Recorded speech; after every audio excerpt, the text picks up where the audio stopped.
Chapter 6, Scary Stories.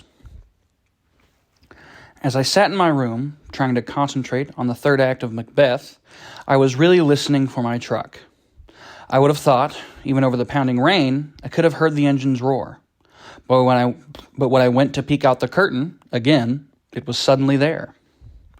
I wasn't looking forward to Friday, and it more than lived up to my non-expectations. Of course, there were the fainting comments. Jessica especially seemed to get a kick out of that story. Luckily, Mike had kept his mouth shut, and no one seemed to know about Edward's involvement. She did have a lot of questions about lunch, though. "So what did Edward Cullen want?" Jessica asked intrigued. "I don't know," I answered truthfully. "He never really got to the point." "You looked kind of mad," she fished. "Did I?" I kept my expression blank. "You know, I've never seen him sit with anyone but his family before. That was weird." "Weird," I agreed. She seemed annoyed. She flipped her dark curls impatiently. I guess she'd been hoping to hear something that would make a good story for her to pass on. The worst part about Friday was that even though I knew he wasn't going to be there,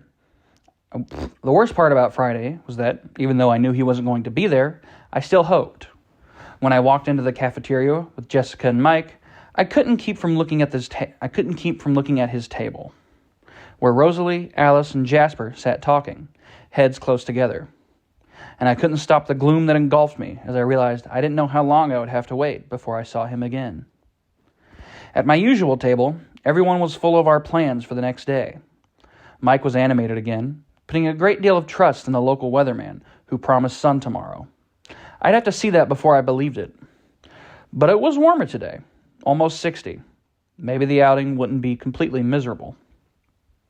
I intercepted a few unfriendly glances from Lauren during lunch, which I didn't understand until we were all walking out of the room together. I was right behind her, just a foot from her slick, silver blonde hair, and she was evidently unaware of that. "Don't know why Bella," she sneered my name, "doesn't just sit with the Cullens from now on." I heard her muttering to Mike. I'd never noticed what an unpleasant nasal voice she had, and I was surprised by the malice in it. I really don't know her well at all, certainly not well enough for her to dislike me. Or so I'd thought. "She's my friend. She sits with us," Mike whispered back loyally, but also a bit territorially. Fucking tongue twister, that word. I paused to let Jess and Angela pass me. I didn't want to hear anymore. That night at dinner, Charlie seemed enthusiastic about my trip to La Push in the morning. I think he felt guilty for leaving me home alone on the weekends, but he'd spent too many years building his habits to break them now. Of course, he knew the names of all the kids going, and their parents, and their great-grandparents too, probably. He seemed to approve. I wondered if he would approve of my plan to ride to Seattle with Edward Cullen. Not that I was going to tell him. "Dad, do you know a place called Goat Rock or something like that? I think it's south of Mount Rainier," I asked casually. "Yeah, why?" I shrugged. Some kids are talking about camping there. "It's not a very good place for camping." He sounded surprised. "Too many bears. Most people go there during the hunting season." "Oh," I muttered. "Maybe I got the name wrong." I meant to sleep in, but an unusual brightness woke me. I opened my eyes to see a clear yellow light streaming through my window. I couldn't believe it. I hurried to the window to check, and sure enough, there was the sun. It was in the wrong place in the sky, too. Too low, and it didn't seem to be as close as it should be, but it was definitely the sun. Clouds ringed the horizon, but a large patch of blue was visible in the middle. I lingered by the window as long as I could, afraid that if I left, the blue would disappear again. The Newton's Olympic Outfitters store was just north of town. I'd seen the store, but I'd never stopped there, not having much need for any supplies required for being outdoors over an extended period of time. In the parking lot, I recognized Mike's Suburban and Tyler's Sentra. As I pulled up next to their vehicles, I could see the group standing around in front of the Suburban. Eric was there, along with two other boys I had class with. I was fairly sure their names were Ben and Connor. Jess was there, flanked by Angela and Lauren. 3 other girls stood with them, including one I remembered falling over in gym on Friday. That one gave me a dirty look as I got out of the truck and whispered something to Lauren. Lauren shook out her corn silk hair and eyed me scornfully. So it was going to be one of those days. At least Mike was happy to see me. You came, he called, delighted. And I said it would be sunny today, didn't I? I told you I was coming, I reminded him. We're just waiting for Lee. We're just waiting for Lee and Samantha, unless you invited someone, Mike added. Nope. I lied lightly, hoping I wouldn't get caught in the lie, but also wishing that a miracle would occur and Edward would appear. Mike looked satisfied. Will you ride in my car? It's that or Lee's mom's minivan. Sure. He smiled blissfully. It was so easy to make Mike happy. You can have shotgun, he promised. I hid my chagrin. It wasn't as simple to make Mike and Jessica happy at the same time. I could see Jessica glowering at us now. The numbers worked out in my favor, though. Lee brought 2 extra people, and suddenly every seat was necessary. I managed to wedge Jess in between Mike and me in the front seat of the Suburban. Mike would have been more graceful about it, but at least Jess seemed appeased.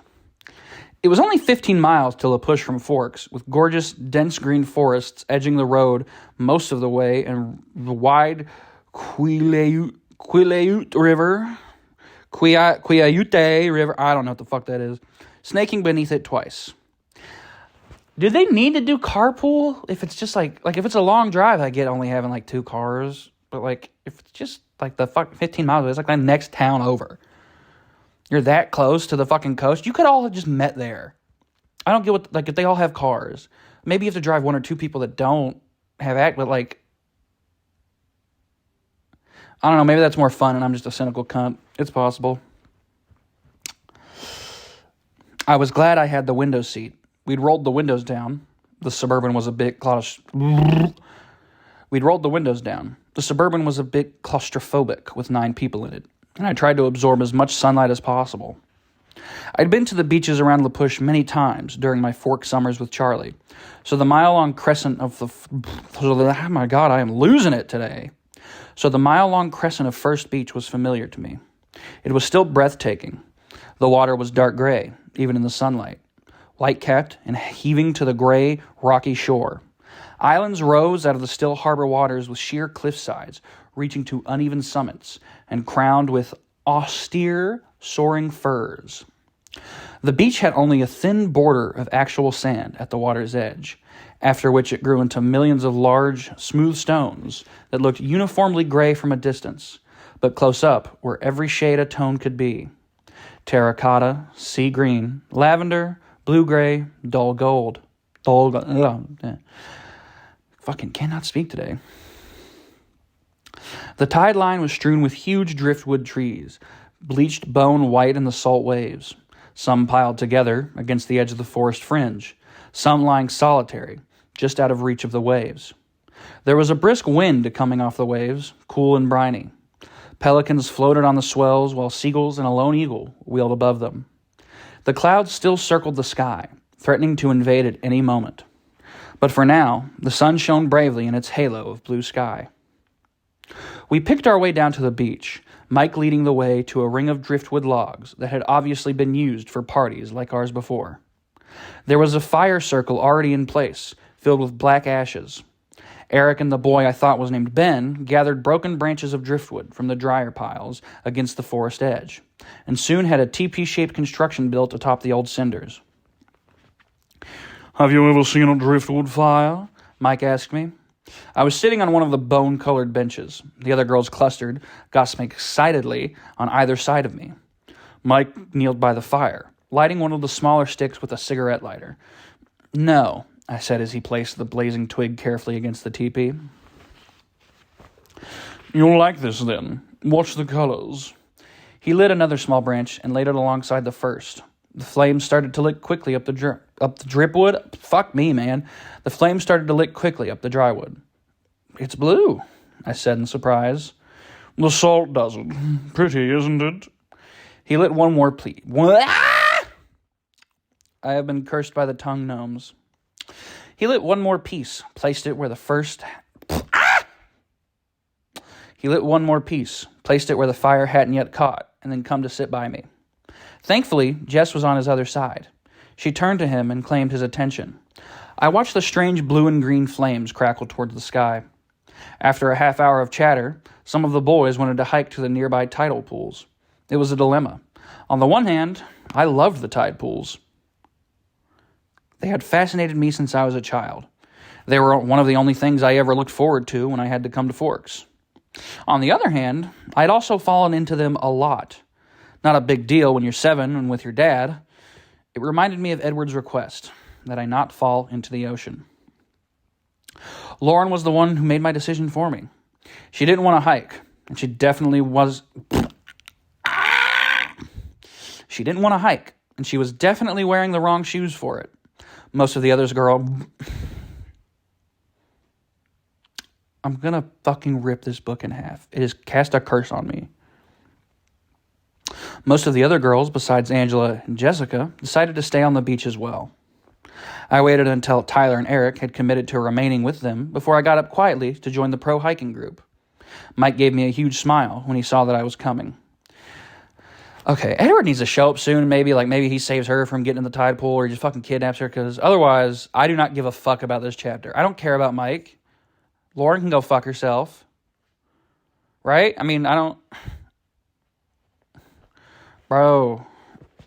I mean, I'm not against the book taking its time. I'm not like, he hasn't even revealed they're a vampire yet. Like, it's fine to build up. I'm not mad about that. Just this specific chapter is like, I've got the character informing moments already with this specific thing. I don't... Like, I'm like halfway through this chapter. All I'm saying is, Edward needs to show up, and I hope it's not like the end of the fucking chapter or something. Bro, they haven't even introduced the antagonist, honestly. I just realized. Because it's that... I don't remember who it is, but I know there's an antagonist, because I remember vaguely the end of the movie's in, like, some mansion, and Edward saves her. Just, like... Maybe it'd be more interesting, but I also live on the West Coast, and I agree with her. The fucking beaches of the West Coast are boring as shit. Anyways, the hike wasn't too long, though I hated to lose the sky and the woods. The green light of the forest was strangely at odds with the adolescent laughter, too murky and ominous to be in harmony with the light banter around me. I had to watch each step I took carefully, avoiding roots below and branches above, and I soon fell behind. Eventually, I broke through the emerald confines of the forest and found the rocky shore again. It was low tide, and a tidal river flowed past us on its way to the sea. Along its pebbled bank, shallow pools that never completely drained were teeming with life. I was cautious not to lean too far over the little ocean ponds. The others were fearless, leaping over the rocks, perching precariously on the edges. I found a very stable-looking rock on the fringe of one of the largest pools and sat there cautiously, spellbound by the natural aquarium below me. The bouquets of brilliant anemones undulated ceaselessly in the invisible current. Twisted shells scurried about the edges, obscuring the crabs within them. Starfish stuck motionless to the rocks and each other, while one small black eel with white racing stripes wove through the bright green weeds, waiting for the sea to return. I was completely absorbed, except for one small part of my mind that wondered what Edward was doing now, and trying to imagine what he would be saying if he were here with me. Finally, the boys were hungry, and I got up to stiffly... get through that whole fucking tongue twister, but I messed up on got up stiffly. Not editing any of this out. Finally, the boys were hungry, and I got up stiffly to follow them back.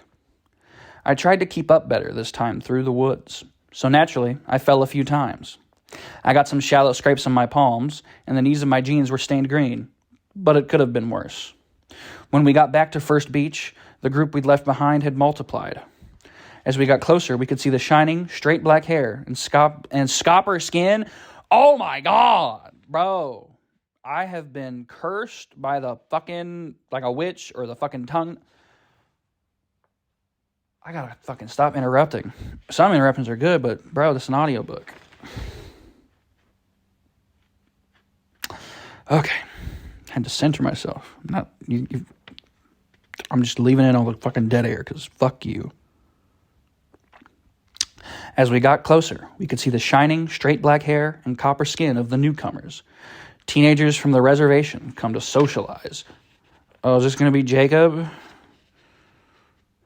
I just assumed because it's like the first non-white people they've mentioned. The food was already being passed around, and the boys hurried to claim a share. Sorry, I had to make sure I didn't skip a page. That was a little weird. I'm the fool. They're passing me around. Jesus.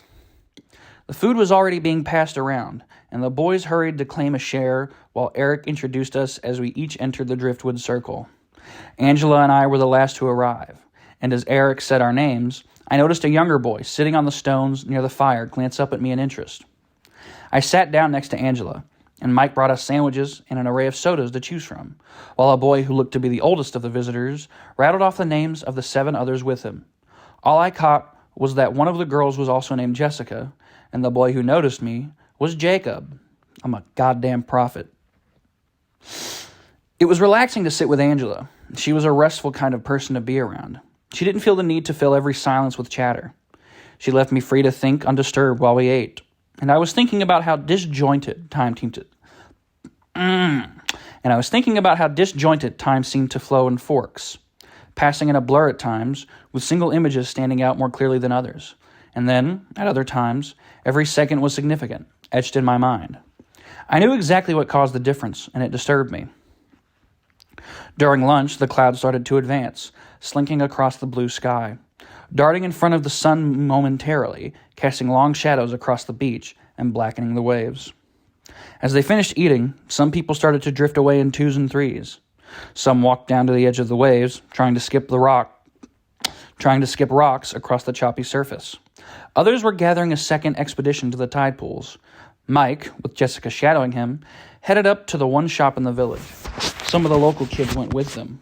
Others went along on the hike.